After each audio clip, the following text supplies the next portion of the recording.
What is going on, everybody? Welcome back to another episode of Past the Barb. You are currently listening to the number one outdoor podcast in the world, and this episode is presented by Onyx Fish. Onyx Fish is an awesome tool. It is a huge supporter of Past the Barb and PTB Nation. We love this tool to find new fishing spots. Not only that, but to find all the fisheries data you could ever want. This is a super cool app. If you are not an Onyx Fish user, you are totally missing out on one of the most powerful fishing tools available to you right in the palm of your hand on your phone. They have an awesome Father's Day sale going on right now. If you're listening to this right after it drops, this is 30% off of an annual membership. Use code FATHER26. Link in the description of this podcast right here, and you can get in on that, get a brand new annual subscription, and get rolling on Onyx Fish. So many cool features. They just launched a brand new one we'll talk about later, but this has been an excellent tool for all the boys, including myself. So check out Onyx Fish. They're a huge supporter of us. We love Onyx Fish and all the folks over there. I can't think of a better Father's. Yeah, I can't think of a better Father's Day gift, Pink, because most of our listeners are probably like me, where they haven't bought anything yet, and they probably just now realized that Father's Day is on Sunday, because they're probably listening to this now on Thursday or Friday or Saturday, and I can hear the oh shit moment in their head. So yeah, just swing on over there, get your dad an annual subscription to Onyx Fish, and you'll be good to go there. But yeah, man, number one outdoor podcast in the world. We're rolling. I've been a little absent as of late. We've all been crazy busy. I've just been out of town with literally like no reception or anything. So we've been rolling around and doing all we can there. But yeah, man, what have you been up to? Kind of the same, just doing a lot of fishing and kind of getting ready for a few trips here. I think last time we recorded, we were scheming on some tournament stuff. Just fished a tournament last night. Actually went really, really good. Had some fun. Fished with buddy B-Rock. And yeah, we cracked a bunch of bucket mouths. So that was sweet. Getting ready to roll over to Lake Michigan this weekend. So I got a salmon trip coming up. Really looking forward to that. So turning and burning, trying to get things ready so I can leave tomorrow night for that. Yeah, lots of stuff going on. I'm not a salmon expert, but like, is that season just opening this weekend, or has it been open for a little bit? So the season is actually year round. It is. But obviously you can't get out there like all the time. But no, so it's been rolling. Typically like early to midsummer is when it really ramps up. But I know people were getting out in like April and May and stuff too. But this is like the time of year when it can be really, really good, and it's easy to get out. Typically you get some good weather right now. So getting out on the big lake in a smaller boat, obviously, you need kind of the right conditions to go do that. So how far out do you got to like go out to like get into good salmon water? It really depends on like what port you go out of, I suppose. Cause like, the further north you go, the closer in the deep water is. So if you go up towards like Kewanee and Algoma, you don't have to go out as many miles, but you know, if you're down towards like Milwaukee area, you end up having to shoot out a few more miles to get to like deeper water. But, it really, yeah. I mean, midsummer, you're typically fishing like over 100 feet out to maybe like 200 feet or so. Earlier in the season, you'll be like much closer to shore. And then obviously in the fall, the salmon come shallow. So it varies a lot, I guess, depending on what time of year you go. But like right now, like a lot of the reports, people are fishing anywhere from like, you know, like 60 to pretty much like 200, depending on the day. And because every day, like that's such a wide range of depths. How deep you fish? 60 to 200. Well, that's the thing though, because I mean, like depending on what the wind is doing, like you get a really, really strong west wind and it blows all the warm water out.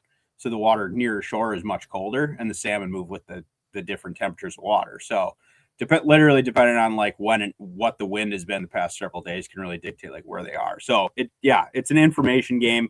Like you kind of need to try to get intel before you go if you're not somebody that lives over there. So yeah.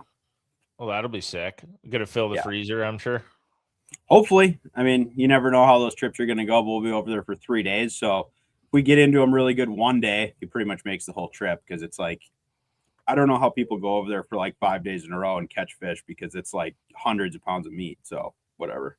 But just like stuff in your cooler, basically. Well, that's the thing. It's like you go over there for the weekend. It's like if you get into them really good one day, two guys go out, you get 10 nice salmon or whatever. I mean, that's 20 salmon fillets. I mean, that's quite a bit of, like. Yeah, those aren't like, they're not your crappie fillets. They're like freaking slabs, like the size of your leg. Because you can keep five a day per person is the limit over there. So especially if you're catching like kings, right? And they can potentially be pretty big.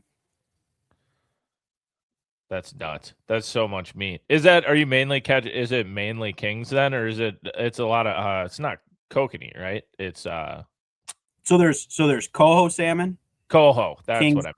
Yeah. So there's coho, king salmon, steelhead, so like rainbow trout, and then lake trout are pretty much what you're catching. Yeah. What's the difference between a steelhead and a rainbow trout, or is there no difference? It's the same. It's the same fish. Like technically, like a steelhead or like the ones like Stolsky would catch that are like coming out of the ocean, but everyone just calls them steelhead. Okay, like but if you're like a fly fishing aficionado, you would get so. I guess once they make it out into the lake, once they make it out into the lake, people consider them steelhead. But when they're in the river, they're a rainbow trout. People are dumb. Whatever. It is what it is. They eat up good, though. Either way, they're good. That's sweet. Yeah. So, looking forward to it. I was going to say, tell me a bit about Tourney Tuesday yesterday, since Sobi wasn't there, so I'm guessing there won't really be a video of it. I saw the weights get posted. Everybody smashed. Like, I was really impressed with the weights all the way throughout for a Tourney Tuesday. That was pretty hefty, to be honest. Like, I mean, you guys did like much better than most people, but like everybody had like over 10 pounds, which is crazy. Normally it's a little grimier than that, and I feel like the bite's been pretty grimy lately, like post-spawn funky. So yeah, this one was like a legitimately like Tourney Tuesday slugfest, if you will. I saw the weights and I was like, holy shit. Yeah. So I don't know, like I thought it was going to be way tougher than that across the board, like for everybody, but we got some of the right bites. But like, yeah, dude, we went out there just on the weekend just to like kind of look around a little bit, and we were not able to catch them easily. Like it was like we were actually working to get bites, but and actually there might be, we recorded everything, so we got a like GoPro of everything that happened, which is pretty cool. But yeah, we caught every single fish on a koiki, which was kind of fun. So that's been something I've been playing with a little bit more. That's sick. And they're like throttling it, dude. Like some of these spots, like, this lake. I mean, like a lot of times if it sets up offshore, like, and all these fish are sitting on these rocks, like you can see them pretty good, right? If they're out there. And they were there, like we were seeing them, but like I couldn't catch them on anything else. Like literally I tried drop shot, like jig worm, Ned, like all different finesse stuff, and like couldn't buy a bite, like not even a small one. But they would bite that. So pretty much just decided like that was what we were doing. So yeah, committed to full commitment. Were you like live scoping with them, or were you just fan casting and let them sink down and then like working them? So if I could throw at fish, I was, but mostly I was throwing them at schools of crappies, and the bass were under the crappies. Oh, so that's sick. I'd see a school of crappies like on the bottom, and I'd fire it over there. And it's like it has an 1/8 ounce weight in it, and we were in fairly deep water, so it takes like a long ass time to get down there. And it was very windy. That's like a 10 to 20 second wait.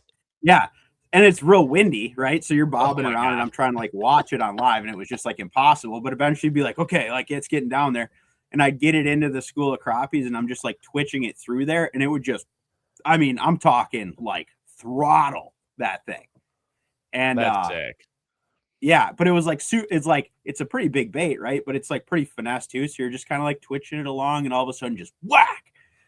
And then so we were like, okay, this is cool.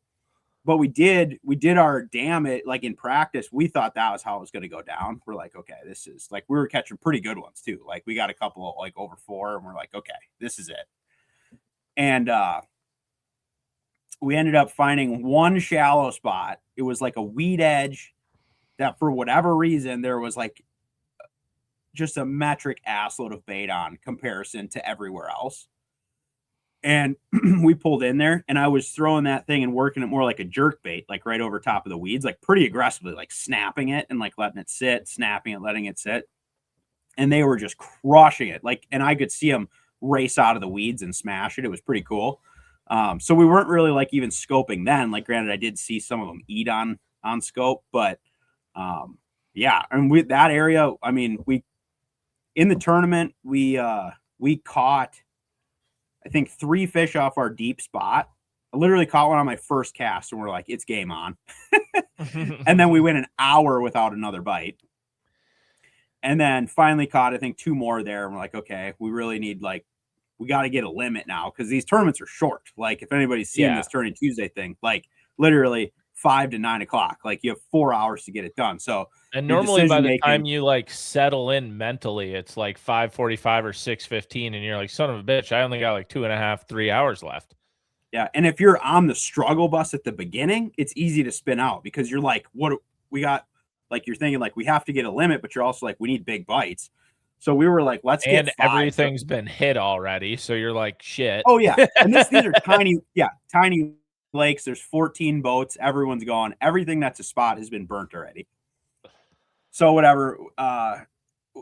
Yeah, we had 3. We pulled in there figuring like, let's just try it.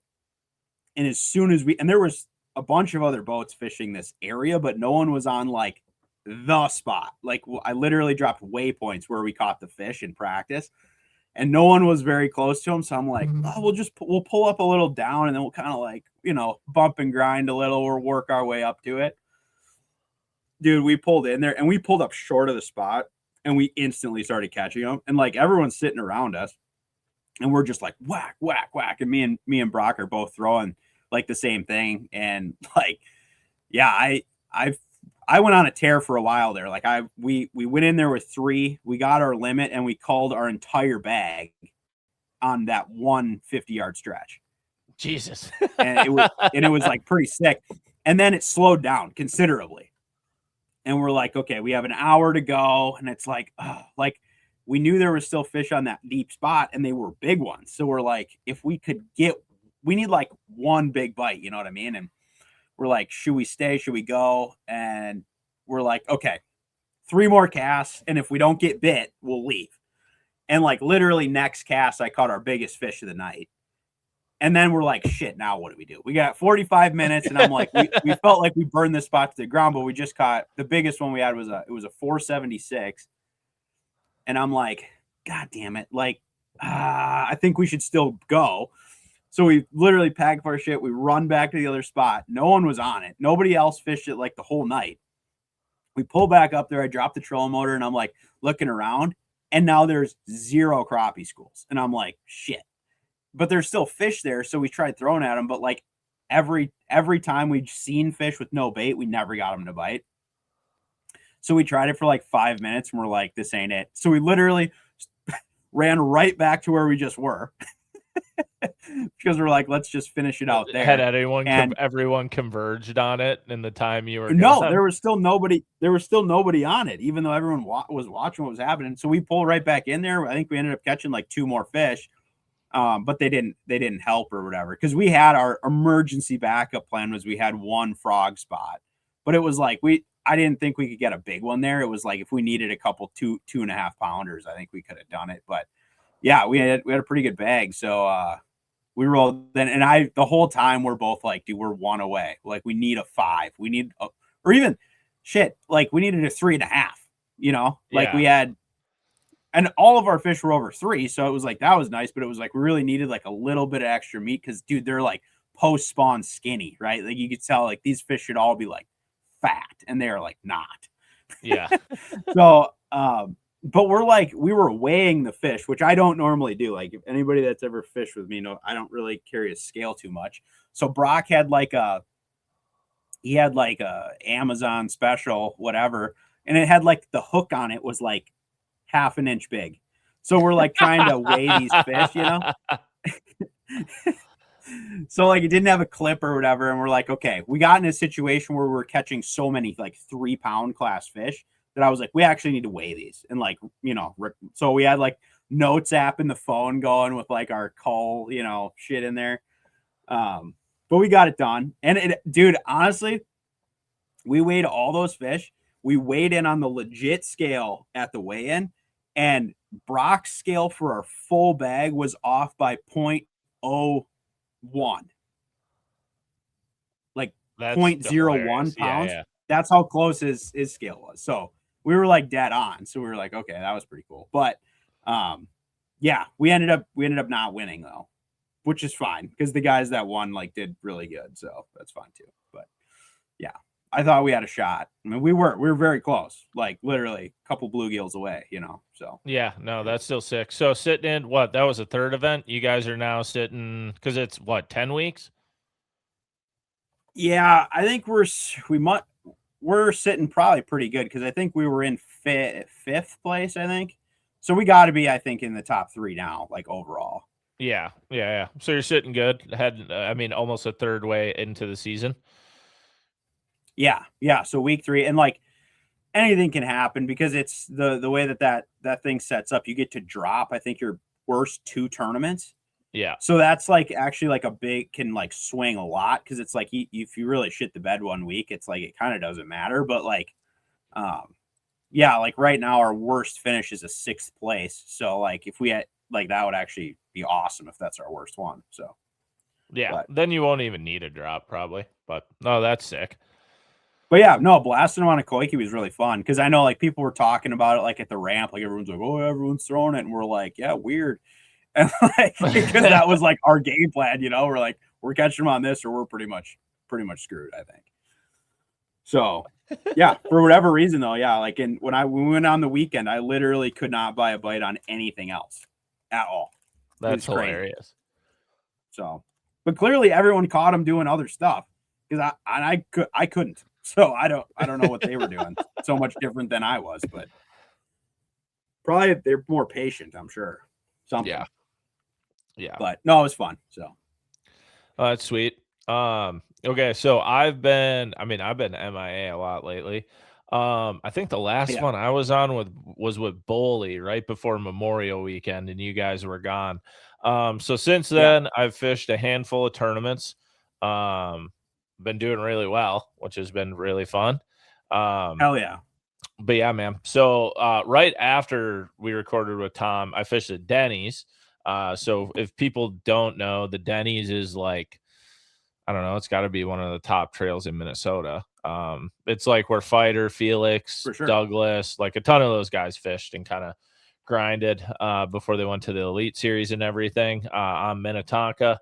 And I got so like you typically have to fish it all year. But I have scheduling conflicts. Like the next one's literally next week and I'm going to be gone. So wouldn't be able to make it, but they reached out and were like, hey, we got an open spot if you want to fish. And I was like, screw it, I'll hop in. So I registered for that with our buddy Chappie, and it was, you know, spawning smallmouth and post spawning largies. It was at that point in time, it was right after Memorial. So like if you remember then, Pink, it had been like really cold for like weeks. And then that tournament was basically where all of a sudden, like the first day was freezing. I think the water temp on Minnetonka was like 57. And then by tournament day, it had been 80 degrees every day. And by tournament morning, Tuesday morning, it was like 64, 65 and just warming up. Like I was just watching weeds grow. I felt like by the hour all day. Crazy. Yeah.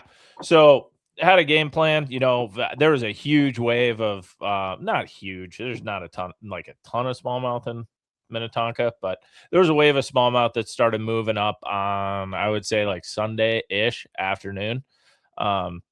Started getting positioned and everything. So Chappie and my game plan in the morning was we got a decent boat draw, which was nice. We started on a 4-pounder, which if people know, bed fishing tournaments, you kind of start on a fish and then, you want to get to your other fish as quick as you can because it's kind of a timing game. Well, we started on this big one and dude, we were on that fish for an hour.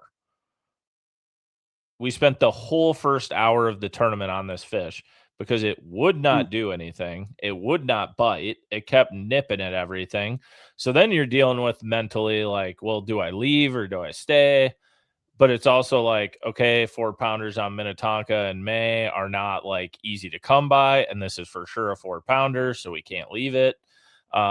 Eventually James was able to get it to bite. So we were able to leave after that.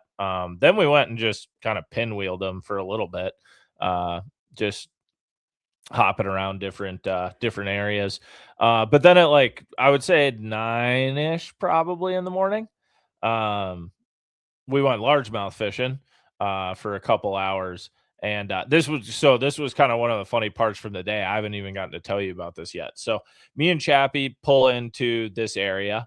It's an area I've fished for the last decade. With Griff and I have spent a lot of time on Tonka together in May, and particularly in this area. So we pull in there and there's nobody ever really there. Normally there's some like walleye boats going by and stuff like that. And nothing too crazy, but we pull in and kind of pulling up to it. And, like it's one of those like Griff, like kind of OG Tonka spots where like, if you were to look at it, you're like, this isn't a spot. Like, you know what I mean? Like, you're like, this, no. If you hadn't been there before, you're like, I don't believe this. So I pull in and I look at him and I'm like, dude, I promise, like, this is a really good largie hole. It just looks really stupid. So we pull up to it, and on like my second cast, I caught a 3 1/4 on a koiki, actually. Oh, okay. Yeah. Sick. So caught a 3 1/4 on a koiki, throw that in. I've made like 12 casts in my life with a koiki at that point in time. So I was like, that was cool. But then we end up chilling there for like 30 minutes and nothing bites. And I'm starting to be like, Chappie's really good. I brought him to this hole. I know this hole is really good, but I know he now has zero belief in this spot currently because I caught one right away and nothing else has happened. So I'm just like sitting there muttering to myself, like, come on, you bitches. I know you're here. Just start biting. But while we're there, one of the guides and stuff on the lake that are just fishing for panfish, walleye, bass, you name it, they're just fishing. He kind of comes by the area and he's got a guide trip going on, and we just chat with him. We're like, hey, what's going on? Whatever, blah, blah, blah. Well, and then all of a sudden James is in the back of my boat and boom, 2-pounder. And then I cast up and it's like, boom, 2 1/2. He casts back up, 2 1/4. I cast back, 3-pounder. And like the school starts lighting up and we're like, oh, hell yeah, they're starting to bite. Sick. So like I'm running down doing calls. We're like moving around, moving and shaking. And I'm like, okay, it's only a matter of time till a big one bites. Well, we're both standing there and all of a sudden, all we hear is just this wallow. Just a wallow. Like it almost sounds like a carp spawning. And we both turn and there's this 5-pound largemouth just absolutely just tail walking out of the water.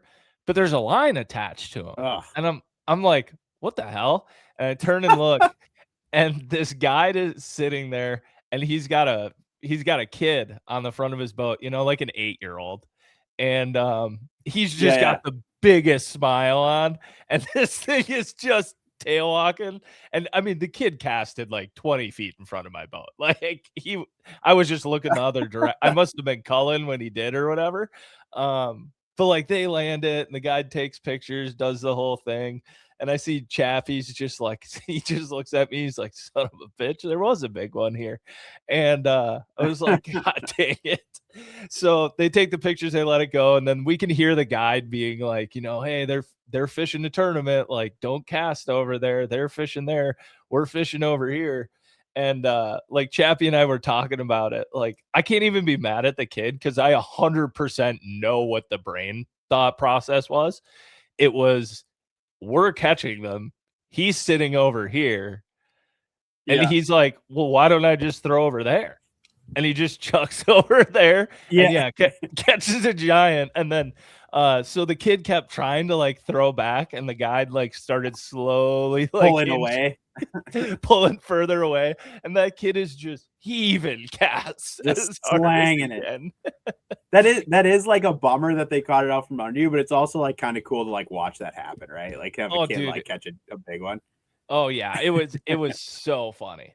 But then like, so then Chappie's like, oh, okay, there are big ones here. I'm like, yeah, dude, like we're going to need him to fire up again, because typically it'll take 15 or 20 minutes or whatever. So we sat there for a bit, caught a few more. It died down for about 20 minutes. And I was like, okay, we'll get out of here. And we're going to go back and fish for smallmouth again. And as we were leaving, I was like putting my largemouth rods away, and James made like one last cast, and it was right by where that kid caught the 5.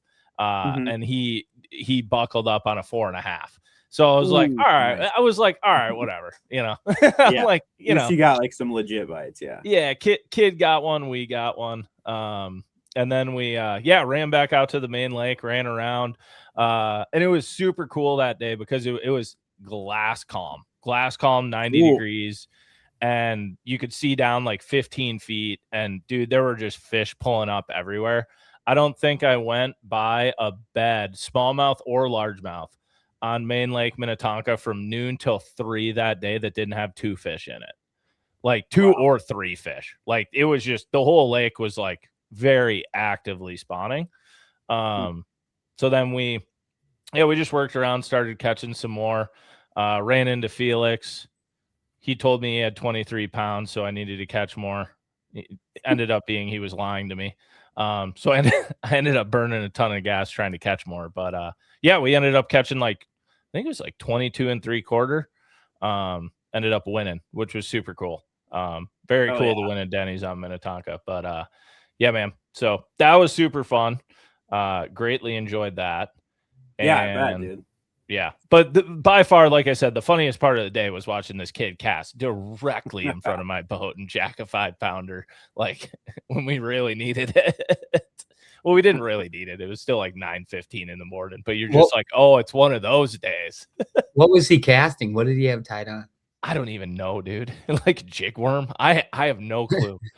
All I saw was this 5-pound largemouth just tail walking and line just out of his mouth, and I was like, oh boy, I'm in trouble.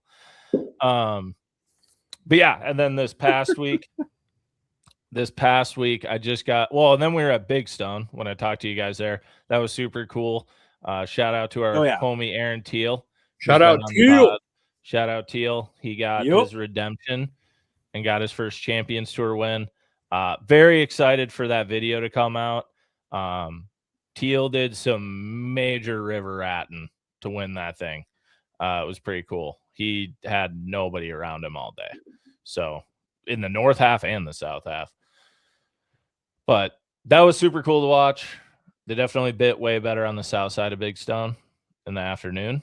But yeah, Sobi, the water was gin clear. So weird. You can see the bottom in like 10 feet on the south side. It was pretty crazy. Dang. And then I just got back to I just got back from Team Trail on Lahamadu. I fished with Ollie Newman. We took second there. That was very, very fun. Got to stay with all the boys. Any on the hair? No, they weren't on the hair yet. It blew out of the northwest at like 20 miles an hour, 20 to 30 the whole 4 days we were there, dude. It was honestly pretty miserable. What'd you and the fishing was also quite terrible. It was very hard to get bites over about 2 pounds. We ended up catching them on flipping. And then I caught a handful of our upgrades at the end of the day on a flick shake. I think it was just more. We were not fishing. We found fish that people didn't find. So we kind of had some stuff to ourselves, and people were doing this, and we were just doing that. We were just a little bit away from them. We kind of transitioned with the fish all day. But it was really annoying because, like, it had been so warm for so long that, like, they spawned and then they were like, I want to go deep. And you've been to Lahamadu, there's deep weed edges everywhere. So they wanted to be there, but then we had that major cold front come in over the weekend. So then they were like, but actually, I don't want to be there. So then they kind of they're in that in-between stage. Like they're probably somewhere in the dust of the weeds where they're not on the edge yet or even close. Dude, and that's what it was. They were just not schooled up and not on an edge. They were just kind of aimlessly wandering. Yeah. So, like I caught 2-3 pounders almost back to back at the end of the day, but it was out of a pot of like 3 fish.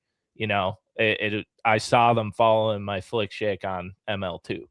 So, but like I hadn't seen a fish for the last 20 minutes. So it was kind of like that. They just not grouped up. But it was really fun. I mean, that was Ollie's first, like, he paid his own entry, not a high school tournament, fishing against the big boys. Sick. Did he like it? Yeah. Oh, yeah. I mean, he's going to college for fishing, man. He's got a full ride down to, or I don't know if it's a full ride. He's got a scholarship down to Carson Newman in Tennessee. I think it's Tennessee or Kentucky, whatever that is. But yeah, so we had a great time together. Had a lot of fun. It was fun. It was my first time fishing with a guy who's like very young, like one of the high school going into college age anglers. And I was like, how much am I going to learn about baits and stuff? I don't know. And it was pretty cool. Kids dialed, man. He's so good for being 18. Dang. Yeah, he is. Like, you just think about when we were 18, like I don't even like to think about that. Like we sucked, dude. Like, we threw a drop shot on a 7.6 heavy bait casting rod. Yeah, we were drop shotting on Shakespeare ugly sticks, dude. Yeah, 100 feet. We were frogging on Shakespeare ugly sticks. The spinning versions, we kind of had it backwards, actually. Like catching a few, Dude, that's not like, it's crazy. One of few Wednesday nighters. Yeah, I mean, like, yeah, we still caught them. Yeah, we were just a little raw. It's just when someone later saw me throwing a frog and 65-pound braid on a ugly stick spinning rod, they were like, homie, why don't you have that on a bait caster? And I was like, what? Like, those are for musky.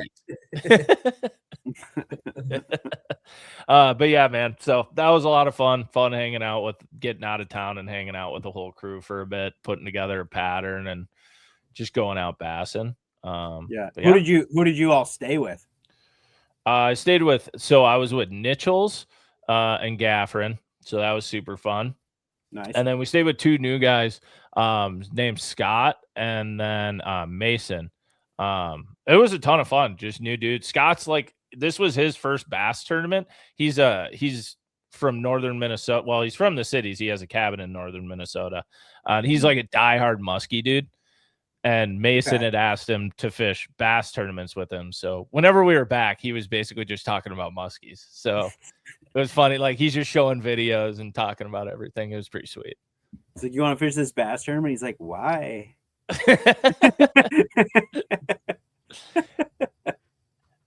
Oh, that's funny. It was cool listening to like how he practiced though, compared to like bass guys or whatever. And I mean, they didn't do great, but also the bite sucked. It was really hard to catch more than 12 pounds. Yeah, that's a cool system though. I've enjoyed fishing there. Oh, by the way, if you want to catch walleyes, I got you, man. I got you. I can catch walleyes on Lahamadu probably for the next week until they move. But as of right now, I am dialed on walleyes on Lahamadu. And I tell you that because if you go to a weed edge and you pan your live just like 10 feet off the weed edge and you see a big floating ball there, like 4 feet off the bottom, and you're like, maybe it's a largemouth. Never is. It's always a 24 to 26 inch walleye, and he will bite a minnow. Good ones then, too. Yeah, they were good ones. I think I sent you guys a snap in practice. I put one on a scale. It was 709. Post spawn. Heavy. Like, or not heavy. Like, its head was enormous. I bet. So so many walleyes. But yeah, you found a sand spot on a weed point or just like right off the edge. It was like, there's a walleye. Dang. And you could catch them every single time. They're ready. The bass were not. Dang. Eyeballs, man. Get them. Yeah. All right. Too So hard. what have you been up to quick? And then we'll bring in our here? guest. Should we bring? Okay. First off, let me ask you: is my mic is MIA tonight? Am I better up close? Am I better far away? What's best, or does it all kind of sound the same? It's all the same. Okay. Well, past 24 hours, I'll do it really quick, and then we'll bring our guest in. I just did a quick shit shower shave because I just got to this motel. I am in the North Woods, the Iron Range, God's country. I'm in Cook, Minnesota. I found myself on an island last night and I camped it out, dude, solo camping on Vermilion, dude. And it was badass. Like, it was the public camping that it's first come, first serve.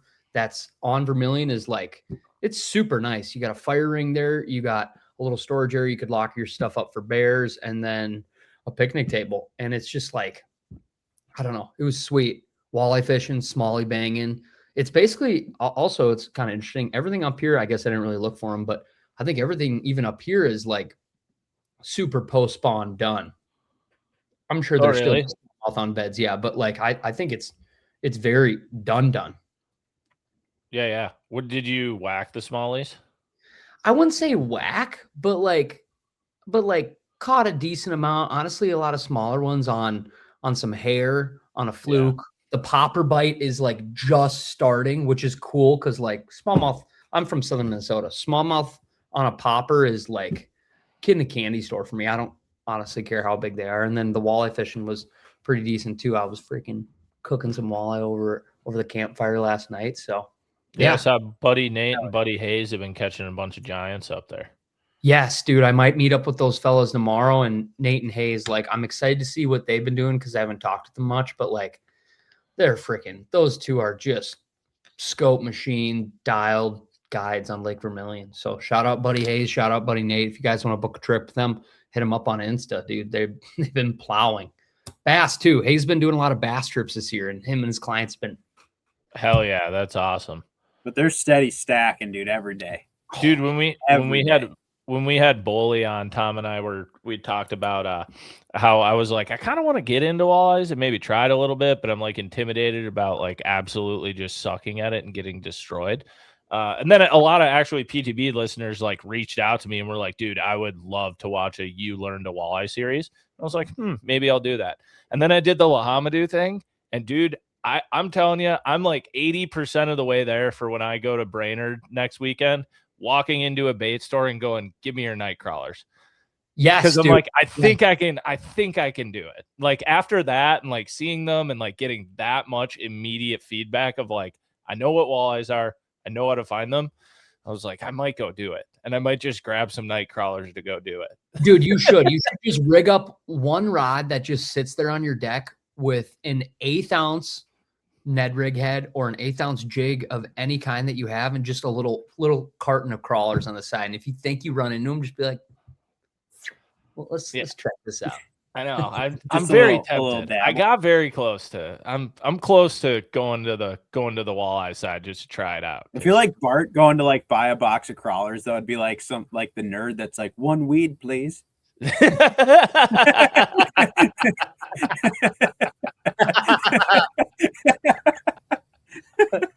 Sir, could I purchase one of your of the dozen of the crawls?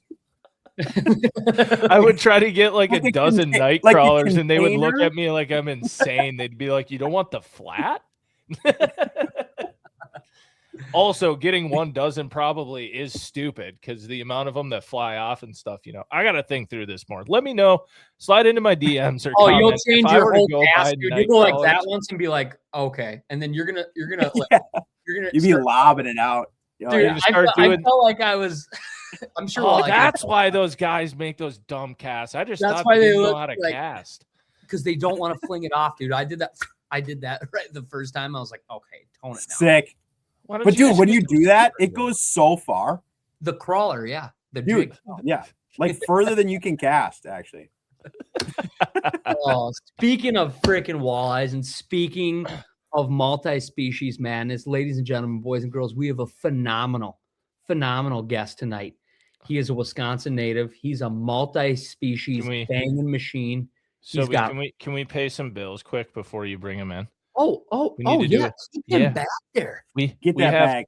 We're gonna hit an ad read real quick. We have Sobi, we had our first sponsor last week. We have our second sponsor this week. Momentum, folks. Momentum. You start seeing us roll around pulling boats and Lambos, you know why. Right here. All right. For everybody. So money is tight. Gas prices are high. Koi keys are like $250 on eBay.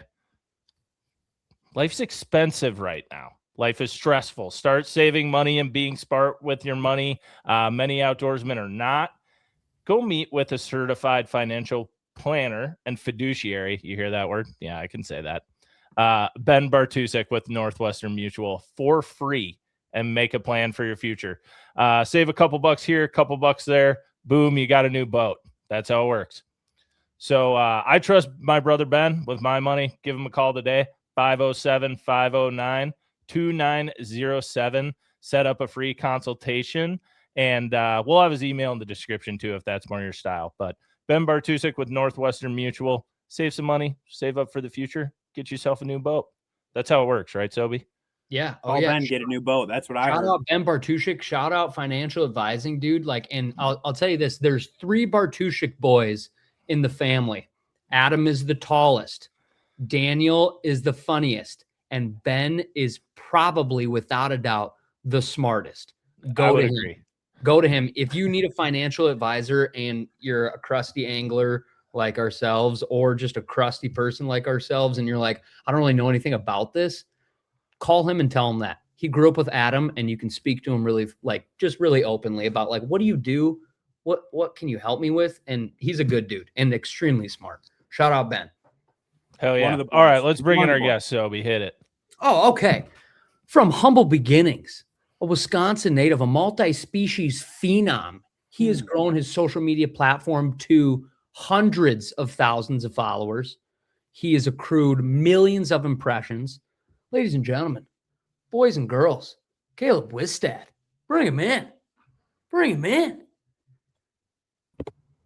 Welcome to the pod. Hey, boys. How's it going tonight? Oh, so much better now that you're here. Oh, wow. I haven't heard that for a while. Thank you. Thank you for coming, and thank you for staying backstage for so long. We appreciate it. Thank you. No problem. I was enjoying your conversation. I think I recently flung a night crawler all the way into Minnesota just a few days ago. So beauty. Yeah. Yeah. So is that the thing, Caleb? I'm not supposed to cast? I gotta kind of do that pathetic little lob that you guys all do on YouTube? Yeah, it's kind of it depends on where the fish is and how far you got to get that thing. Sometimes you just got to risk it for the biscuit and hope it doesn't come in half. But I mean, if you're the biggest thing is using the right spinning rod, honestly. You want to make sure you're using a nice soft tip so you can get some bend in the rod without torquing that bait, And you can cast a long ways with a crawler and a jig if you got the right setup and light braid and all that. All right. Dang. Keep that in mind. Rod. What rod do you use for your jig and crawler? Usually it's going to be like a 7.6 medium light fast or extra fast, but the fast gives you a little more wiggle room on the cast. It's a little softer, a little further back in the rod. But a long rod is key too, just to get longer casts with that lighter bait. So 7.6, even 8 foot's not too long. Wow. Second question. Yeah. Has anybody thought about using a dab of super glue with night crawlers? I haven't, but that probably would work. I mean, it glues skin, right? So, I mean, that's my thought. I mean, the problem with the crawler is it's usually going to break off behind the hook, and then you've got the little head of the crawler still threaded on there, and you lost the whole tail. So the super glue is not going to help you much with that. Okay.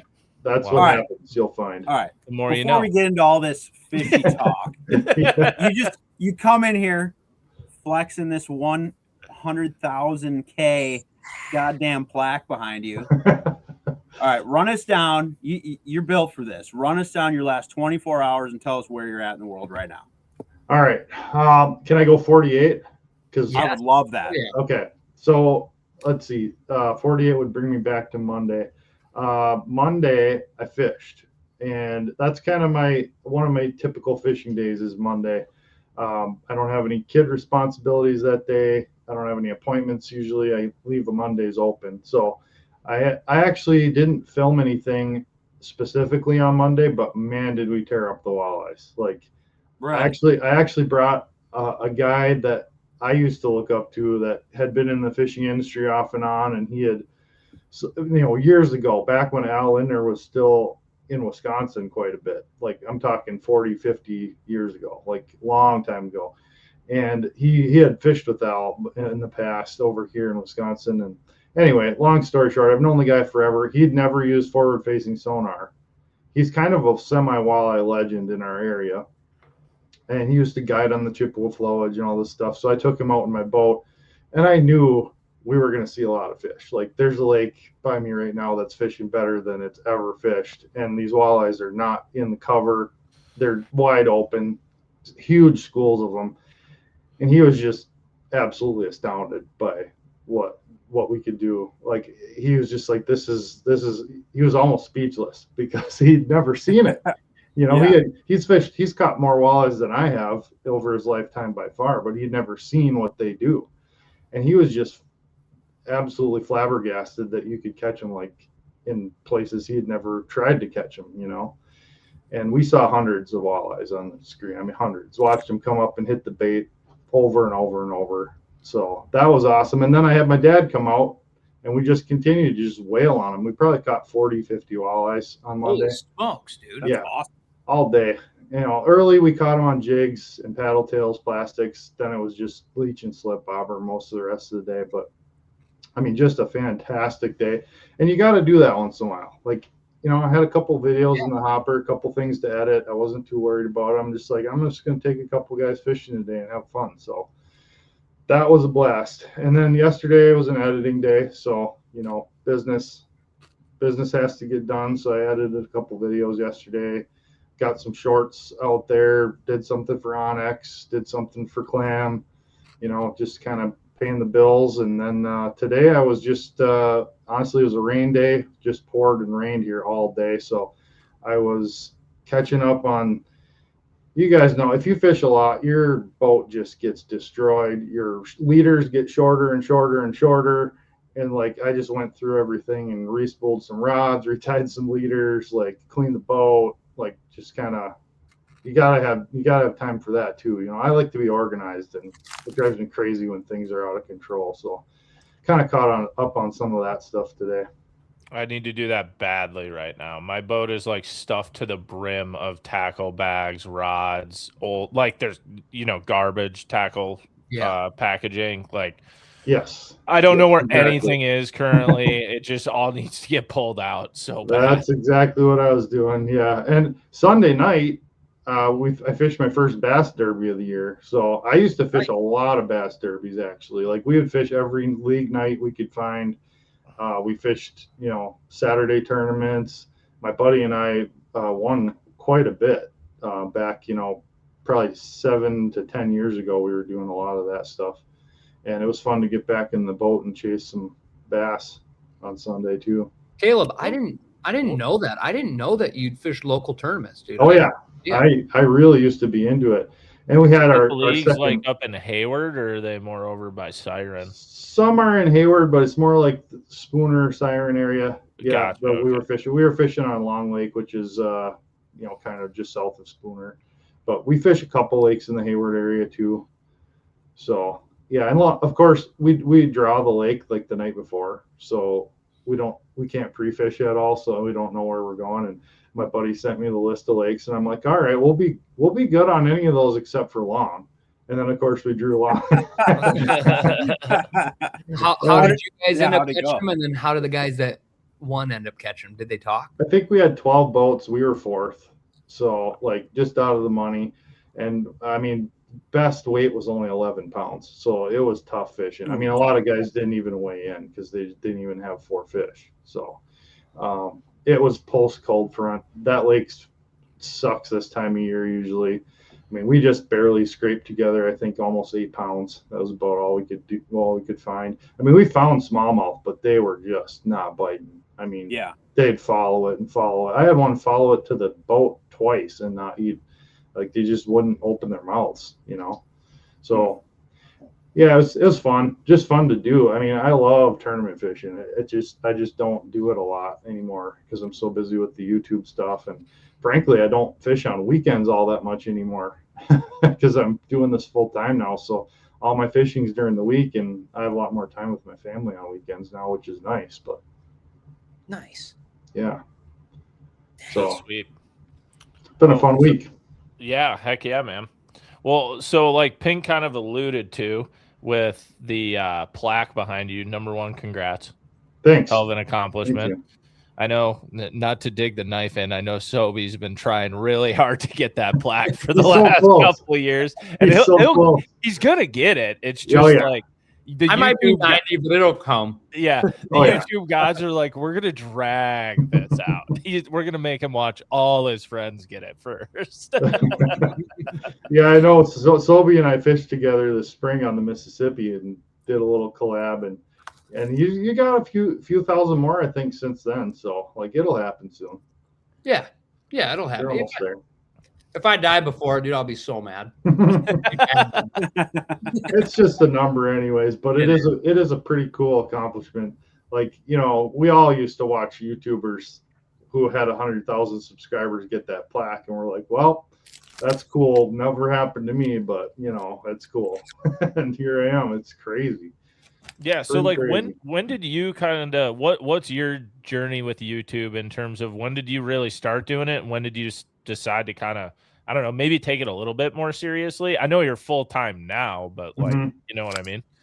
Yeah, I would say, I mean, it all started when I was a kid. Like, I was going to be an outdoor writer. Like, I was learning to write. I was talking to outdoor writers in high school. Like, that was kind of the thing back then. Like, In Fisherman, Bassmaster Magazine, you know, like, that was pretty big. Like, video wasn't a thing, really. I knew I wanted to be in the outdoor industry. I mean, I knew that from the time I could hold a rod in my hands. Like, that was always where I was headed. I just knew it. I didn't know what it was going to look like, and YouTube didn't even exist then, really, when I was that young. You know, it wasn't even going. So, you know, it was like, probably I was in the height of just parenthood and like trying to balance work and still get out fishing, and I didn't have time for social media. This is probably 2015, 16. And my wife told me, hey, I'm on Instagram. And I'm like, what the heck is Instagram? You know? And she's like, well, it's where we, you know, it's like a photo sharing thing. And I'm like, oh, that's cool. And she kept telling me you should put some of your fish pictures on there. So I did. And that was kind of back when photos were like really going, you know, before video became popular. So I had some pretty cool photos, and people started noticing them. I started getting followers. I started getting a couple sponsors who contacted me saying, hey, can you use our stuff and take pictures of it and whatever. And I was like, that's interesting. Like, maybe there's something to this. So I kept growing that, and that's kind of where it all started. And from there, people kept saying, oh man, you should start a YouTube channel. You should start a YouTube channel. And I'm thinking, man, I am not an on-screen person at all. Like, I've never been on camera. I don't even know where to start. I've never edited anything. I've never done anything like that. But people kept recommending it and pushing me, which I'm glad they did, you know, and I decided I'd try it. So I filmed, actually the first video I ever uploaded was, I just went and bought a GoPro and started filming on my iPhone and filmed a burbot video out on Lake Superior on a Sheboygan Bay ice fishing overnight deal. And I posted it, and it did pretty well. And I filleted the burbot, and the fillet video got a bunch of views, and people were really liking it. So I was like, okay, well, that was fun. You know, maybe I'll do another one. And so that's just kind of how the ball got rolling. And I would say it was about somewhere around 2012 it was right after COVID, like kind of right in there where I was starting to put out like more and more videos, and I finally decided, okay, this is going to work. Like probably 2 years ago, maybe probably 3 years ago. I knew in my heart it was going to work, but I had a lot to do to get to the point where it would work. I could see the numbers working. I could see where it was going. So I quit my job as a plumber. I was an employee, actually. I helped grow this plumbing company up in Duluth, Minnesota. I was kind of behind the scenes. I wasn't really in the field. I was general manager and helped grow this, 3-employee company to a $25 million company over 8 years. And I quit that job and started my own company, just myself doing service plumbing, so I could make the transition. So I had a plan, like this has been my plan for like probably 5 years to get to this point, where I was full time. And so I was able to go self-employed on the plumbing side, and that was amazing too. Like I started my own business and I crushed it the first year. Like I had learned how to do service plumbing at a high level because I was dealing with like 30 employees in the field every day. So I knew how to do it. I was a good plumber, but I was also very good at talking to people and sales and like experience the whole customer experience thing. And that's huge with any business. And if you're good at that in the plumbing space, you're a unicorn. Like most plumbers are not that. You know what I'm saying? Like they don't go into plumbing so they can talk to people. So that was amazingly successful, and it gave me a huge platform to jump up to the next level, which was YouTube, because I could pick my days to plumb, I could pick my days to fish and edit. I could schedule things where I wanted. I didn't have employees I had to deal with. I didn't have a boss telling me what to do. So it gave me the flexibility to kind of ramp up the YouTube thing. And then it was like April came around last year. The numbers were all there. I talked to my wife. I'm like, I think it's got to happen. Like now's the time. This is the window.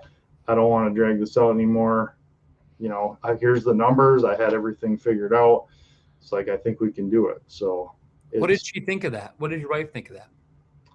My wife is very, very supportive of everything I do, and she trusts me because we have a very good trusting relationship. We've been married 18 years, and like she knows that I'm not going to let things fall off the wagon. Like if it goes bad and it doesn't work, I'd go right back to plumbing and we'd be fine. So she was totally okay with it, totally supported it. And so yeah, I'm very blessed to have a wife that understands my passion and how dedicated I am to not only that but the family too. Like that's the most important thing to me, and I wouldn't want them to sacrifice for me to live my dream. So I had to figure out how to do that, how to not go backwards. For sure. And then so like as you grow your channel and you get to where you were last April and you want to go full time, was your thought the whole time of like, did you want to do a bunch of different content, or did you feel like I want to be in this lane and then maybe that didn't work and you found something else to work? Or like, you get what I'm saying? Mm-hmm. Like, did you have something as far as content strategy? Or were you like, I want to be Al Lidner, or I want to be I want to be the next In-Depth Outdoors, or were you like, this is what I want my content to be? You get what I mean? Or did you just adapt as you went? Kind of what was your definitely plan? Adapted as I went, but I've always had an idea of course the Lindners were idols of mine growing up. I know Al pretty well now, and I've gotten to fish with Al. I've talked to him. I talk to him probably every couple of months. He's a huge mentor, and he's helped me get some connections in the industry too. And I have a lot to thank Al for, actually. And I've gotten to know Nick really well. I've gotten to know a lot of those guys over there really well. And what they did in the fishing industry is kind of what I'm trying to do, I guess, but in a totally different way, because what they did, you can't do anymore. It doesn't work anymore. Like the way they filmed and educated, it just wouldn't work in today's media as well. So I'm still trying to educate primarily. Like that's my goal. Go innovate and educate. Like go find new ways to catch fish, different ways to catch fish. fine tune one presentation for a specific species, and show people in detail how to do it. And I feel like that's kind of what lenders were doing 40 years ago and still do, today. But it's just a different pace, like a totally different pace on YouTube. Everything's just much faster, much more like you've got to grab the attention, because lenders had all the attention. Like there wasn't a whole lot of competition because it was such a huge barrier to entry back then to get into, with all the camera gear and the logistics. And they had to put so much work into that. Now anybody can do it. You can grab a GoPro and go film yourself, So the YouTube strategy part of the whole thing was something I really worked on. Like I studied YouTube strategy almost as much as I studied fishing to get to where I'm at. So like thumbnails, titles, how they all work together, like video ideas are super key to getting views on YouTube. Like the whole idea, the big idea of the video, and presenting that right away off the bat so people know what they're about to get, but leaving a carrot at the end so that they don't get it all. Like there's so much YouTube strategy involved with the way I film, and that's really developed over the last couple of years. Like I'm not just like going out and filming whatever I'm doing and hoping it works. There's a plan every single time I go on the water now. Gotcha. I think that's super interesting. Yeah. If you're trying to make a living at YouTube vlogging anymore, man, it's tough. It's really tough. Vlogging is so tough compared to like a planned video that has educational and entertainment value that's going somewhere. Like even my vlog style stuff I have planned out, pretty well before I go try and film it. Mm-hmm. But I like that stuff. I love doing vlog stuff, but a lot of my best videos are just like, sit down, here's how you do this step by step by step by step, or here's 5 tips to get from here to here. Simple stuff like that. Super easy to film and edit, boring as heck to film and edit, but it does really well. A lot of that stuff does really well. So a little bit of both. I mix it up now. I do vlog style content and, the more tipped style videos or how-tos and stuff. I do both. And a lot of times you can go film both on the same trip, which is nice. Have you talked to Al what he thinks about kind of like the media you do and the media that's out there today opposed to what they were doing? Like, what's his thoughts on it? I don't know if I've ever. Yeah, I have talked to him about that. I mean, he understands marketing. He's a marketing genius. I mean, Al is one of the best to ever market fishing ever. And so he understands it's always changing. Like he knows YouTube's where it's at. Like when I asked him, like, what should I do? Do you think I should stick with the YouTube thing? Should I try and get a TV show? Should I, like, this was 4 or 5 years ago. He's like, man, YouTube, it seems to be where things are going. He's like, I would put everything you got into YouTube. And he was right. I mean, he knows what's up, he knows where the eyeballs are. He knows where the marketing money's going. The dollars are going. So he said, stick with YouTube and social. So, and he doesn't want to do it. He's an old school TV guy. Like that's what he likes to do. He likes to do TV shows. So he doesn't have to do anything else. So that's kind of what he does now. He does a few things for sponsors on social and stuff, but he's just, I don't know. He's a one of a kind, man. Al's a one of a kind in the best way. Okay. Before we go farther with the fishing chat and kind of the social media chat, I want to take one step back and say, if there's anybody out there today that wants to get into plumbing, would you say the door is wide open and they should do it? That's an awesome career path. I feel like that, like plumbing and HVAC and a lot of that stuff never gets talked about as like this extremely promising career. That's what I see it from afar. And you can, like, because people are always like, I don't know what to do when I grow up. You know what I mean? It's an incredible career and skill set that I feel like will be around, and you need them. Like they're not going anywhere. Yeah, AI is not taking that job anytime soon. No. I mean, the trades in general, but certainly plumbing is one of the best to get into right now. I tell kids in high school all the time, I say the opposite of what our parents told us. They all told us, you got to go to college, you got to get a degree, that's the way out of this hole or whatever, I mean, I'm telling kids, you go think long and hard before you go $300,000 in debt on college, because I do the math. I do the math for them. I say, here's the deal: 4-year plumbing apprenticeship. You make money the whole time. You don't go in debt. You're going to be almost $500,000 ahead of the kid with $250 and $1,000 in student loans in 5 years from now. And you'll have a career you can work anywhere, always, forever. It will never be taken. Like, that job will never be taken. And you can get a job in any town, any state, anywhere you want to live as a plumber, like that. If you're any good at all.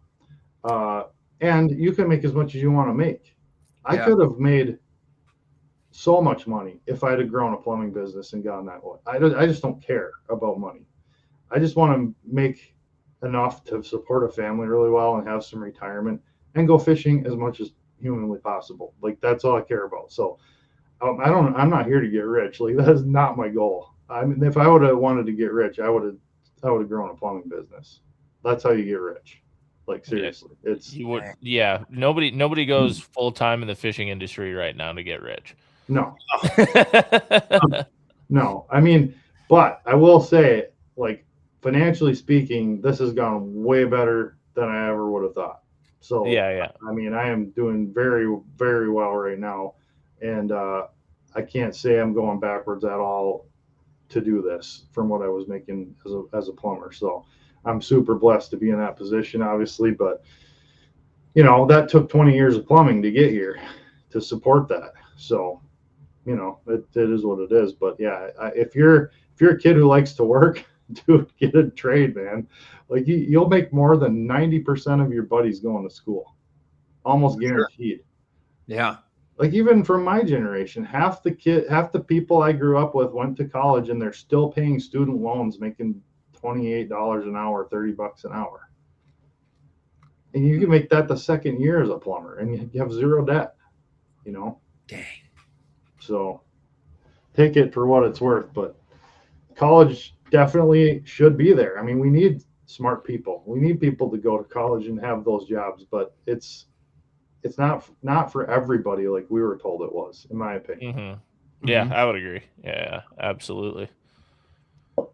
Like, don't go to college just for the sake of going to school. Like, that's crazy to me. I would agree. Well, it's more about the parties, really. Yeah. I mean, and see, I was never a partier, so like, I was just as happy to be. You haven't been to a good party. Yeah, maybe not.